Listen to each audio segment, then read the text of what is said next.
So then, the Firekeepers Casino 400, the appearance of Michigan for the year in the NASCAR Cup Series.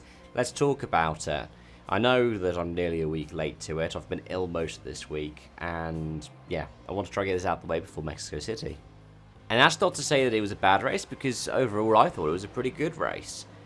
I mean, this was one that, wasn't it Chevy dominated, or Ford dominated for a long time?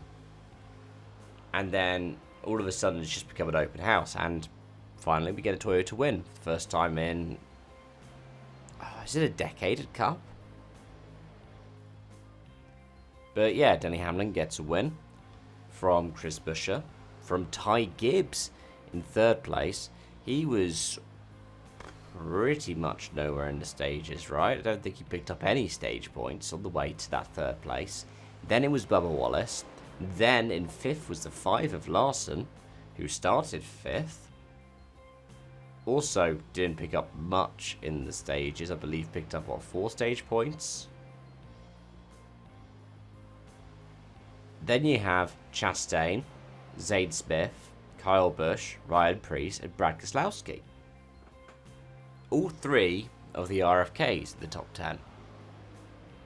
You end up with only one Hendrick car, which is surprising because you look at who was up front throughout the race, and Byron was leading quite a lot. He won stage 2, didn't he?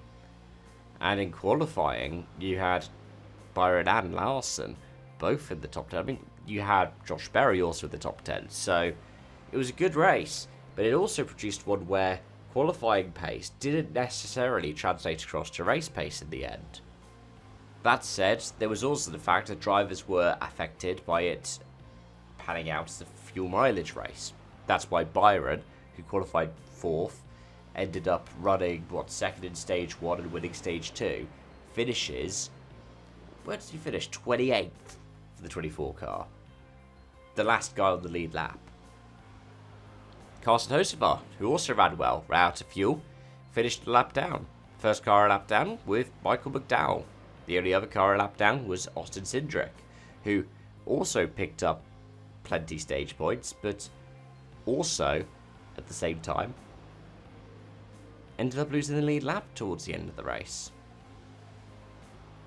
And that's part of what made it jumbled up. I like when these strategies have to pay out for the end of a race, when it becomes a little bit fuel mileage-y.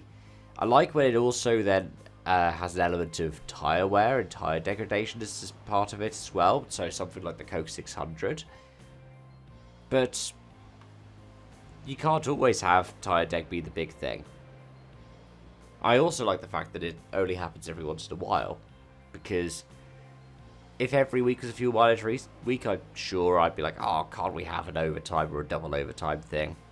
But also, you know, after last year's, quintuple overtime, I'm kind of happy that we don't have that many overtime finishes at the moment. That said, a third win of the season for Denny Hamlin puts him as the joint winningest driver of the season alongside Kyle Larson and Christopher Bell. Congratulations to Denny Hamlin, by the way, who's just become a father again, has a son. He's got a playoff waiver, so he has been allowed to miss the race at Mexico City. That's really nice of NASCAR to enable him to do that, especially after the drama we had last year of Kyle Larson, whether or he would or wouldn't get it for doing the 1100. Or, I guess, attempted the 1100. But in terms of the playoff picture, Byron still leads the regular season. Despite the fact that he had that 28th place finish, he still has a 40-point cushion, 41 points over Kyle Larson even. And that's despite only winning the Daytona 500. He's lucky he's been so consistent, because if you look at what's been going on elsewhere, I mean, Berry is still, you know, below the 16th place with a win. Austin Cindric in 16th has a win as well. So that means that right now I think Ryan Preece would be in, but his count back against Kyle Busch. And you don't really want to be in a countback situation where you're up against Kyle Busch, because, I mean, I know he's now, nearly 2 years winless, but it's still Kyle Busch. Bowman is getting closer and closer to that cut line. 13 points to the good now. 20 points to the good is Chris Buescher. Chase Briscoe is 21 points ahead of Buescher, but still 20 points behind Bubba Wallace. But I mean, why am I talking about just them when you look at how many drivers haven't won races this season? Chase Elliott in 5th hasn't won a race. Tyler Reddick in 6th hasn't won a race. And then that's when we look at the rest of the people who are currently locked in without a race win. So that's what? Elliott, Reddick, Wallace, Briscoe, Buescher, Bowman, Preece. That's 7 drivers. 7 drivers who are currently to the good of the playoff grid, with Kyle Busch being the person who's just on the outside looking in. And we still have, what, nearly a dozen races left before the playoffs begin. We have, I think it is 10 races till the cutoff. You could have 10 different winners. Especially when you look at the fact that in these races, we've got Mexico, we've got Pocono, we've got Chicago, we've got Sonoma, we've got the Glen, even. Each track is something different. There's no real back-to-back week where you've got the same thing. Heck, we've got super speedways in the way of Atlanta and Daytona. We've got Dover. We've got Richmond. We've got Iowa. We've got Indy.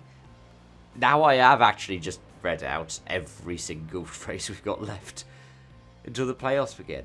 But every single one of those tracks could throw up a wild card. I don't know.